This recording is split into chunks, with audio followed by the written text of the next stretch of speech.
दीपा और अनीता दोनों ही देवरानी और जिठानी थी। दीपा नौकरी करती थी और अनीता घर संभालती थी। उनका परिवार बहुत बड़ा था। सास ससुर और उन दोनों के बच्चे कुल मिलाकर घर में 10 लोग थे। और आज कई सालों बाद उनकी बुआ सास अपने भाई के पास रहने आई थी। सुबह उठते ही बुआ जी ने देखा दीपा जल्दी जल्दी अपने काम निपटा रही थी। अनीता ने सबका नाश्ता बना दिया। जिस नाश्ते को दीपा ने सबको परोस दिया। इसके बाद दीपा ने खुद अपना टिफ़िन पैक किया और जॉब चली गई।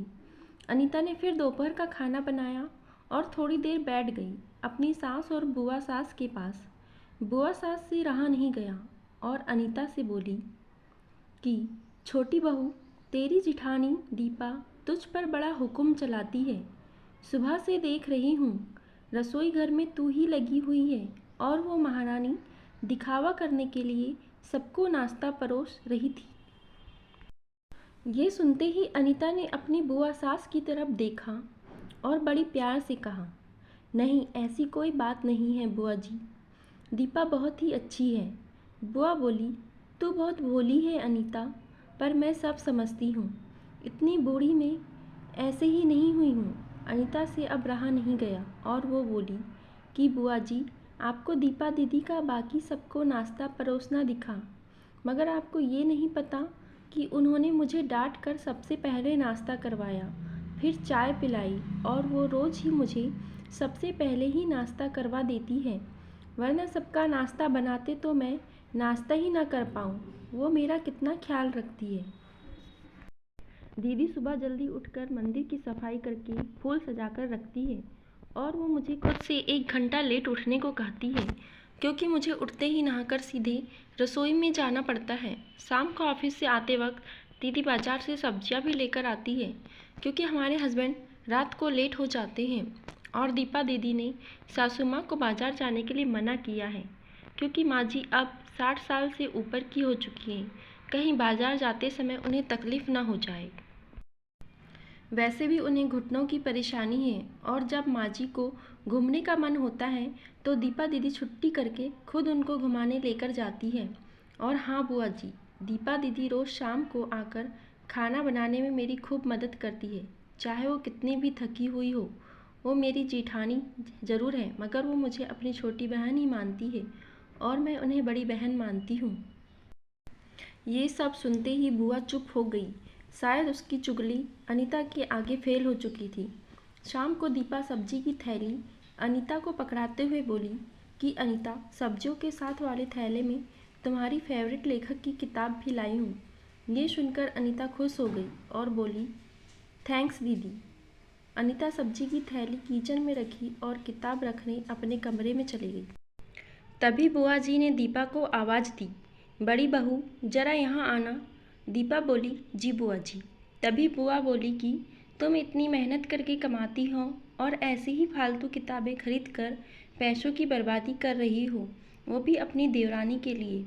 वो तो वैसे भी घर में करती ही क्या है, तुम दिन भर मेहनत करती हो और वो घर पर आराम करती है।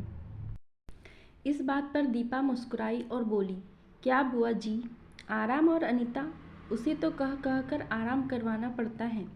सुबह से बेचारी लगी ही रहती है। किचन में सबकी अलग अलग पसंद, मेरे और उसके मिलाकर 4 बच्चों का टिफ़िन, सब वो ही करती हैं। फिर भी उसके चेहरे पर हमेशा एक सुंदर सी मुस्कान ही रहती है। सुबह की चाय पीने का भी समय नहीं रहता उसे। और जब दोपहर बच्चे आते हैं, फिर उनका खाना, उनकी पढ़ाई सब वही देखती है।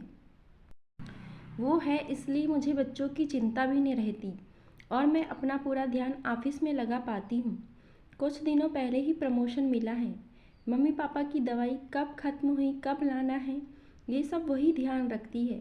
घर पर भी कभी कौन सा रिश्तेदार आता है, उनकी सेवा भी वही करती है। और बुआ जी, घर पर रहकर घर और बच्चे संभालना कोई छोटी बात नहीं। मेहमानों की भी आव भगत अनीता बिना किसी शिकायत के करती है।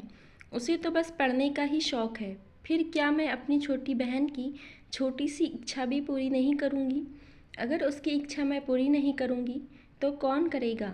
अब तो बुआ की पूरी तरह से ही बोलती बंद हो चुकी थी। फिर दीपा भी अपने कमरे में चली गई। ये सारी बातें दीपा की सास पीछे खड़ी हुई सुन रही थी।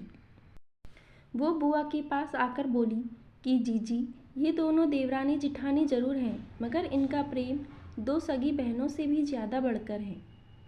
ये दोनों ही एक दूसरे का अधूरापन पूरा करती है। मेरे घर की मजबूत नींव है ये दोनों। पहले मैं भी एक बोरी सास थी और हमेशा ही इनको लड़ाने की ही सोचती थी, लेकिन इनके प्रेम के आगे मैं भी पिघल गई। और वैसे भी इनको लड़वा कर नुकसान तो हमारे ही घर का है ना, इसलिए मैं भी इनके ही प्रेम में मिल चुकी हूँ। लेकिन ये बातें दीपा और अनीता की बुआ सास को समझ नहीं आई और वो मुंह घुमाकर अपने कमरे में चली गई, क्योंकि वो तो इनको लड़वाने ही आई थी। लेकिन दीपा और अनीता जैसी बहुओं के बीच दरार पैदा करना बिल्कुल नामुमकिन था। और दोस्तों, अगर दीपा और अनीता जैसी बहू बेटी हर घर में हो तो उनके प्यारे घर को बड़ी से बड़ी ताकत भी नर्क नहीं बना सकती।